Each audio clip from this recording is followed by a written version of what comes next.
ទះបងតូចទៀបក្បែរថ្នល់រៀបប្រងស្បូវកណ្ដាលអូនកូនអ្នកផ្សារជីភាពល្អកកូនអ្នកមានត្រកូនអ្នកមានសក្តិយុអូនបានសន្យាចប់ការសិក្សារៀបការនឹងបងអូនចូលដល់ក្រុងអូនលងនឹងភ្លើងភ្លេចស្រុកស្រែយើងហើយនាងភ្លេចប្រាប់បងហើយស្រុកស្រែយើងស្រូវទុំហើយ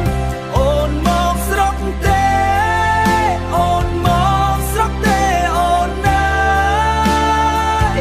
បងសែនសោកាព្រោះបាត់សង្សារដែលធ្លាប់គៀកកាយកណ្ដាលយប់ជ្រៅបងស្រែកហៅពើមិនលឺអូនឆ្លើយបើអូនភ្លេចបងក៏ភ្លេចទៅចុះបងស្ដាយស្រណំថ្ពាល់ដែលបងធ្លាប់ធ្នមអូនផ្ដោស្នាមថើមួយទុកឲ្យបងទុកជាចំណងឲ្យបងរងចាំរហូតស្រុកស្រែយើងស្រូវទុំហើយ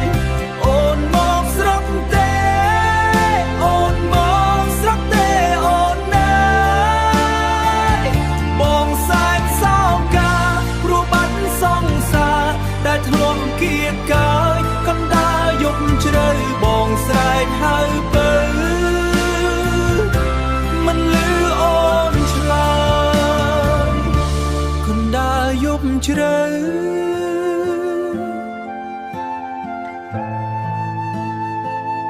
បងស្រែកហៅពើ